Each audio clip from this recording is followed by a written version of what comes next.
दोस्तों आज की कहानी को पूरा सुने और आप इस चैनल पर नए हैं तो चैनल को जल्दी से सब्सक्राइब करें। मेरा नाम नरेंद्र है। आज मैं आप लोगों को एक ऐसी लड़की की कहानी सुनाने जा रहा हूं जो शायद अपने होशो हवास में बेगानी थी, अपने बारे में कुछ नहीं जानती थी, मगर उसने मुझे जो अपने बारे में बताया और उसके साथ जो हुआ वह बिल्कुल भी ठीक नहीं हुआ था। उसके साथ ऐसा बिल्कुल भी नहीं होना चाहिए था, मगर उसने खुद यह कदम उठाया था। उसकी भी तो इसमें गलती थी। कोई लड़की भला कैसे किसी के साथ इतना बड़ा कदम उठा सकती है, मगर उसने ऐसा क्यों किया? क्यों उसने अपनी ज़िंदगी अपने हाथों से बर्बाद कर ली? क्या कोई भी इंसान अपने हाथों से जानबूझकर अपनी ज़िंदगी को बर्बाद कर सकता है? मैं आपको बताता हूँ कि उस लड़की के साथ आखिर क्या हुआ, वह ऐसे नर्क तक पहुँची और क्यों वह इस कदर बर्बाद हुई कि उसने अपनी ही मेखा खोलाई फैमिली से बिलोंग करता था। पिछले 7 सालों में से यह लंदन में आया हुआ था पढ़ाई करने के लिए, अपने परिवार से दूर, अपने घर से दूर, अपनी पढ़ाई पूर्ण के लिए। यहाँ से मुझे कामयाब होकर भी वापस घर जाना था। ज़िंदगी का एक मकसद था। मेरी बचपन की दोस्त सुहानी, इसे मैं बहुत ही पसंद करता था। वह हमारे मोहल्ले में ही रहती थी।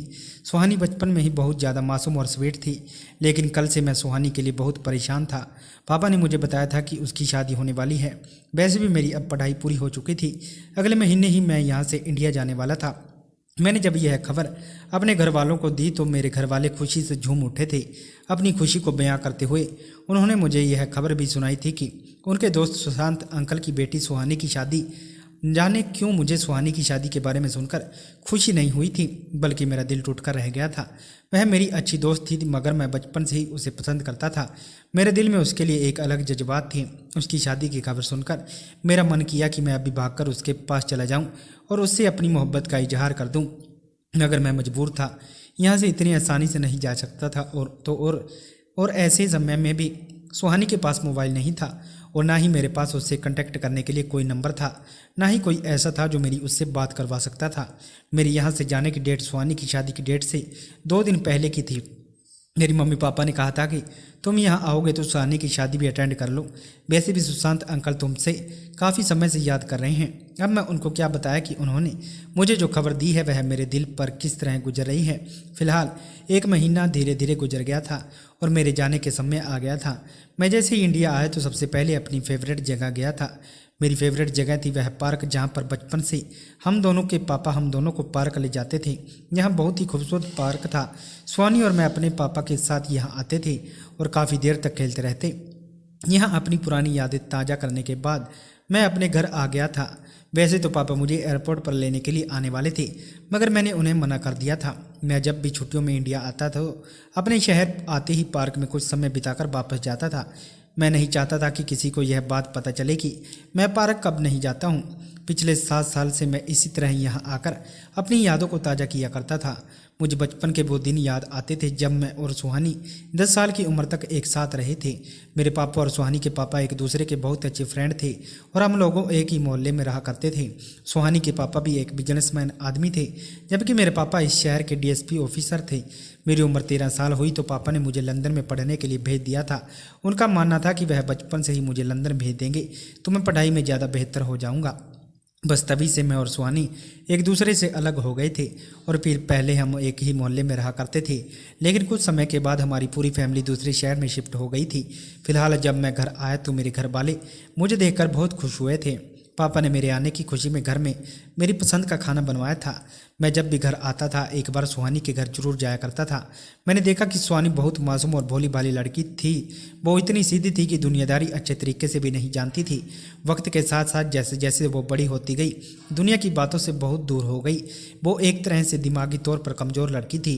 वह ऐसी क्यों हो गई थी यह तो मैं नहीं जानता था, क्योंकि बचपन में एक मासूम बच्चा जैसा होता है वह बिल्कुल वैसी थी। लेकिन धीरे धीरे जैसे वह बड़ी होती गई उसकी हरकतें बच्चों जैसी हो रही थी।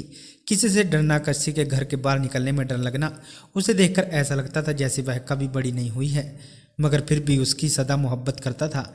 लेकिन अब उसके घर वाले उसकी शादी करने जा रहे थे। मुझे लगता था कि उन्हें उसकी शादी नहीं करनी चाहिए थी।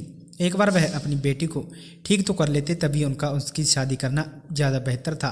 पता नहीं, अब तो मैं वैसे भी उससे कई सालों के बाद देखने वाला था। सिर्फ मैंने उसके बारे में सारी बातें सुनी हुई थी। जल्दी जल्दी हम सब लोगों को एक साथ खाना खाया और पापा ने कहा कि अब हम लोगों को सुशांत अंकल की तरफ जाना है। मैंने कहा मगर पापा हमें आज वहाँ नहीं जाना चाहिए, अब हम शादी वाले दिन ही उनके घर चलेंगे। पापा कहने लगे कि नहीं बेटा, आज सुहानी की हल्दी है, कल संगीत का फंक्शन होगा, हमें आज कल और परसों भी उनके घर पर जाना है। मम्मी पापा तो वहाँ जा ही रहे थे। मैं बहुत थका हुआ था, उन लोगों से मना कर रहा था मगर वह लोग मुझे ज़बरदस्ती वहाँ ले गए। वैसे तो मेरा भी मन कर रहा था सुहानी को देखने का, लेकिन मैं अंदर ही अंदर दुखी था कि उसकी शादी होने जा रही है। मैंने तैयार होते समय मम्मी से कहा था कि सुहानी की शादी सुशांत अंकल को नहीं करनी चाहिए। मम्मी चौंक कर कहने लगी कि क्यों बेटा, आखिर ऐसा कौन सा पिता होगा जो अपनी बेटी की शादी नहीं करना चाहेगा, तुम ऐसा क्यों कह रहे हो? मैंने मम्मी से कहा क्या आप जानती नहीं हो कि सुहानी की कंडीशन कैसी है? मम्मी कहने लगी कि बेटा तुम अब सुहानी से मिलोगे तो तुम हैरान हो जाओगी। सुहानी पूरी तरह से चेंज हो गई है। सुहानी ने अपने दोस्त भी बना लिए हैं। अब वह पहले जैसी सीधी सादी नहीं रही, अब वह काफ़ी मॉडर्न भी हो गई है। वह पहले जैसी बेवकूफ़ वाली हरकतें नहीं करती। सुहानी से मिलकर तुम्हें लगेगा नहीं कि तुम उसी सुहानी से मिल रहे हो जिसे तुमने पहले देखा था। मम्मी की बात सुनकर तो मुझे सच में हैरानी हो रही थी। अब तो मैं उससे मिलने के लिए और भी ज़्यादा एक्साइटेड था कि क्या मैं सच में नॉर्मल हो गई थी। हम लोग तैयार होकर जब सुशांत अंकल के घर आए तो यहाँ एक अजीब सा माहौल था। जहाँ सबके चेहरों पर सुहानी की शादी की खुशी होनी चाहिए थी, वहाँ सबके चेहरों पर उदासी छाई हुई थी। सुहानी की मम्मी तो ज़ोर ज़ोर से रो रही थी, जबकि उसके भाई बहन के चेहरों पर भी एक अजीब सी उदासी छाई हुई थी। हम सब ने जब उससे उनकी परेशानी की वजह पूछी तो हमें उन्होंने एक ऐसी बात बताई जिसे सुनकर हमारे पैरों तले से ज़मीन निकल गई थी, जबकि मैं तो बहुत घबरा गया था कि आखिर यह क्या हो गया। सुहानी की हल्दी थी मगर आज वह घर से निकलकर ना जाने कहाँ चली गई थी। सुहानी को उसके कमरे में तैयार होने के लिए भेज दिया गया था, जबकि बाकी लोग अपनी अपनी तैयारी कर रहे थे, बिजी थे। लेकिन जब उसे हल्दी की रस्म के लिए बुलाया गया तो वह अपने कमरे में मौजूद नहीं थी और इस बात पर 1 घंटा गुजर गया था। सब लोग उसे ढूंढ रहे थे, जबकि घर में मेहमान आए हुए थे। सुशांत अंकल और सुहानी का बड़ा भाई उसे ढूंढने के लिए घर से निकले हुए थे। मैंने चौंक कर उन लोगों को कहा कि आखिर इतनी सुहानी कहाँ चली गई। सुहानी की मम्मी कहने लगी कि बेटा हमें कुछ नहीं पता कि वह कहाँ गई है, ना जाने वह किस हाल में होगी। मैं फ़ौरन ही घर से निकल गया और मैंने सुशांत अंकल को कॉल करके पूछा कि आप लोगों को सुहानी मिली या नहीं। वह बहुत परेशान नजर आ रहे थे। उन्होंने कहा नहीं बेटा, सुहानी कहीं नहीं मिल रही। 24 घंटे से पहले हम लोग पुलिस में भी उसकी गुमशुदगी की कंप्लेंट दर्ज करवा रखते थे। काफ़ी देर तक वह लोग उसे ढूंढते रहे मगर वह कहीं नहीं मिली। फिर जब हार कर वह लोग घर आए तो उन्होंने यही बताया कि कहीं सुहानी किसी लड़के के साथ तो नहीं भाग गई, मगर मेरा दिल इस बात के लिए नहीं मानता था। सुहानी किसी लड़के के साथ कैसे भाग सकती थी? सुहानी के पापा का कहना था कि ऐसा भी हो सकता है कि हमारी बेटी को यह लड़का पसंद ना हो जिसके साथ वह शादी करना चाहती है, लेकिन ऐसी बात होती तो सुहानी इस बारे में जरूर बताती। जब उससे रिश्ते की बात की गई तो वह इस रिश्ते से खुश थी। किसी भी समझ नहीं आ रहा था कि क्या हुआ और सुहानी का पता क्यों नहीं चल रहा था। सारी रात हम लोग इसी परेशानी में सुशांत अंकल के घर पर रहे। वहाँ पर मौजूद सारे मेहमान भी वहाँ पर जा चुके थे। उन लोगों का कहना था कि अब यहाँ कोई शादी नहीं होगी क्योंकि वह लड़की जवान थी, वह जरूर अपने किसी आशिक के साथ भाग गई होगी और आप लोग उसकी शादी ज़बरदस्ती करवाने की कोशिश कर रहे होंगे, तभी तो उसने यह कदम उठाया, वरना आपकी बेटी कहाँ जा सकती है। अब तो लोग भी तरह तरह की बातें करने लगे थे। जैसे विचार सुहानी के माता पिता के दिमाग में आ रहे थे, ऐसे ही विचार लोगों की जुबान तक भी पहुँच रहे थे। मैं सुहानी के लिए बहुत परेशान हो रहा था। 24 घंटे पूरे हो चुके थे मगर वह अभी तक घर नहीं आई थी। पुलिस में भी उसकी गुमशुदगी की कंप्लेंट दर्ज करवा दी गई थी। पुलिस भी उसे हर जगह तलाश कर रही थी मगर उसका कोई भी सुराग नहीं मिल रहा था। 2 दिन इसी तरह से गुजर गए। सुहानी की शादी जिस लड़के के साथ होने वाली थी उसके साथ अब नहीं हो सकी। एक तरह से मैं दिल ही दिल में खुश हो रहा था कि सुहानी की शादी इस लड़के के साथ नहीं हो सकी। उसके ससुराल वालों को सब कुछ बता दिया गया था। उन लोगों को बेहद गुस्सा आया था क्योंकि उनका भी यही कहना था कि आप लोगों ने हमें धोखा दिया। जरूर आपकी बेटी किसी के साथ भाग गई होगी और आप लोगों ने हमें उसकी ऐसी हरकत के बारे में नहीं बताया। आपकी वजह से हमारी बहुत बेइज्जती होगी।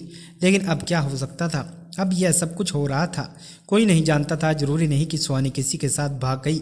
ऐसा भी हो सकता था कि वह किसी बड़ी मुश्किल का शिकार हो या किसी बड़ी मुसीबत में फंसी हुई हो। मेरा दिल नहीं मानता था कि वह जानबूझकर घर से भागी होगी। जरूर उसके साथ कुछ ना कुछ बुरा हुआ है। मुझे ही उसके तलाश करना होगा। उसका कोई दोस्त भी नहीं था जिससे मैं उसके बारे में कुछ पूरा कर सकता। फिर मुझे याद आया कि मुझे मम्मी ने बताया था कि इस दौरान सुहानी बदल गई थी, उसने अपने दोस्त भी बना लिए थे। मैंने फ़ौरन इस बारे में सुहानी की छोटी बहन से पूछा, क्योंकि उसकी छोटी बहन थी, जरूर उसके दोस्तों के बारे में कुछ ना कुछ जानती होगी। उसकी छोटी बहन का नाम प्रिया था। प्रिया ने बताया कि सुहानी सच में इन दिनों बदल गई थी। पिछले 1 साल से वो इतनी ज़्यादा बदली हुई थी कि घर में सब लोग उसके लिए बेहद परेशान थे। उसने पापा के मोबाइल खरीदने के लिए जिद की थी। उसने बताया था कि उसकी कुछ फ्रेंड बन गई हैं और वह लड़कियां कॉलेज की ही हैं। उसने अपने कपड़े पहनने का तरीका भी बिल्कुल बदल दिया था, यहाँ तक कि उसने अपनी बॉडी लैंग्वेज भी बदल दिया था।